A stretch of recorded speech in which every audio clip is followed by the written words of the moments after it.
Hello बच्चों, let's see this question. So the question over here says the unique mammalian characteristics are option A pinna monocondylic skull and mammary glands, option B hair tympanic membrane and mammary glands, option C hair pinna and mammary glands and option D hair pinna and indirect development. So question में बोला गया है कि इन सब में से given option में से ऐसा कौन सा ऑप्शन सही है जो कि हमारे यूनिक मैमेलियन कैरेक्टरिस्टिक्स बता रहा है. So the key concept here is class Mammalia. So Mammalia class अगर हम देखें तो ये एक ऐसा ग्रुप है जो हमारा एनिमल किंगडम में प्रेजेंट है एंड ये हमारी मैमल्स जो आते हैं सारे के सारे वो इस ग्रुप में इस क्लास में आते हैं. सो मैमल्स जो होते हैं अब बाकियों से इनको डिस्टिंग्विश करने के लिए इनके कुछ कैरेक्टरिस्टिक फीचर्स होते हैं अपने जो कि सिर्फ मैमल्स में ही प्रेजेंट होते हैं. वो होते हैं hair and fur. Apart from that mammary glands present होते हैं इनमें. मैमरी ग्लैंड्स के साथ साथ इनमें जनरली ये वार्म ब्लडेड एनिमल्स होते हैं एंड इनके 4 चेम्बर हार्ट होते हैं. अपार्ट फ्रॉम दैट इनमें जनरली एल्वियोलर लंग्स देखे जाते हैं. सो एल्वियोलर लंग्स क्या होते हैं, इनके में जो इनके लंग्स में जनरली एल्वियोलाई प्रेजेंट होती है. सो एल्वियोलाई हम एयर सैक्स को बोलते हैं. सो इनकी एल्वियोलर लंग्स होते हैं एंड अदर देन दैट ये मोस्टली इनके मोस्ट एनिमल्स जो होते हैं वो लाइव बर्थ फॉलो करते हैं एंड इनके पास 3 मिडल ईयर बोन्स होती हैं एंड इनमें थेकोडोंट डेंटिशन देखा जाता है. सो ये कुछ ऐसे क्लासिकल फीचर्स होते हैं, इनके क्लासिकल कैरेक्टरिस्टिक्स होते हैं जो सिर्फ इनमें ही देखे जाते हैं. सो गिवन ऑप्शंस देख लेते हैं. ऑप्शन नंबर ए हमें गिवन है विच इज पिन्ना एंड. सो इसमें बोला है pinna monocondylic skull. So pinna monocondylic skull and mammary glands. So अगर हम mammary glands देखते हैं तो mammary glands हमारे mammals का एक कैरेक्टरिस्टिक फीचर होता है.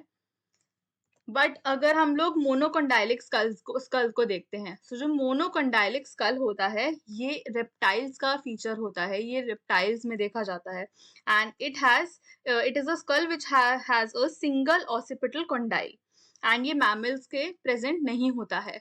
जो मैमल्स में जनरली देखा जाता है वो हमारा डाइकॉन्डाइलिक स्कल होता है, ना कि monocondylic skull. So therefore this option here is incorrect because यहाँ पे स्कल वाला पार्ट जो है वो डिफरेंट है एंड डाइकॉन्डाइलिक स्कल जनरली देखा जाता है बिकॉज ये हमें बेटर मूवमेंट प्रोवाइड करता है, फ्लेक्सिबल मूवमेंट प्रोवाइड करता है. ऑप्शन बी की अगर बात करें तो ऑप्शन बी में दिया गया हमें hair tympanic membrane and mammary glands. So इसमें भी हमारा जो मैमरी ग्लैंड्स है इसमें भी हमारा जो मैमरी ग्लैंड्स है वो हमारा करेक्ट ऑप्शन है. मैमरी ग्लैंड्स जो होते हैं ये देखे जाते हैं हमारे मैमल्स में, ये इनका कैरेक्टरिस्टिक फीचर होता है एंड जो हेयर होते हैं ये भी प्रेजेंट होते हैं, हेयर एंड फर. बट जो हमारी टिम्पैनिक मेम्ब्रेन होती है ये एक्चुअली में ईयर टिम्पैनिक मेम्ब्रेन जो होती है ये ईयर ड्रम होता है and it is present in animals and ये यूनिक नहीं होता है मैमल्स के लिए. So it is present in animals, so this is not unique in mammals. अगर हम ऑप्शन नंबर सी की बात करते हैं तो ऑप्शन नंबर सी में हमें दिया गया है that hair pinna and mammary glands.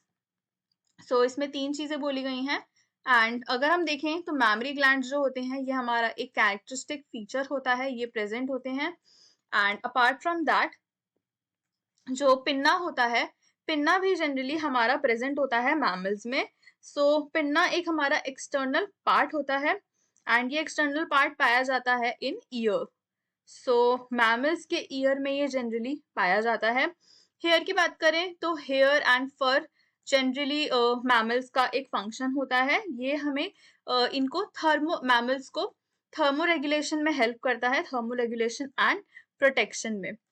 And apart from that अगर हम बात करते हैं मैमरी ग्लैंड्स की, मैमरी ग्लैंड्स भी जो होते हैं ये एक इम्पॉर्टेंट फीचर होता है, कैरेक्टरिस्टिक फीचर होता है हमारे मैमल्स का एंड ये जो होते हैं ये नरिश करने में हेल्प करते हैं बिकॉज ये मिल्क प्रोड्यूस करते हैं जो कि ऑफस्प्रिंग्स के लिए काफी इंपॉर्टेंट होता है. नाउ अगर हम लोग ऑप्शन नंबर डी की बात करते हैं तो ऑप्शन नंबर डी जो हमारा है that is here pinna, so hair pinna and indirect development. so अगर हम इसमें हेयर एंड पिन्ना की बात करते हैं तो हेयर एंड पिन्ना जो होता है ये एक कैरेक्टरिस्टिक फीचर होता है मैमल्स का.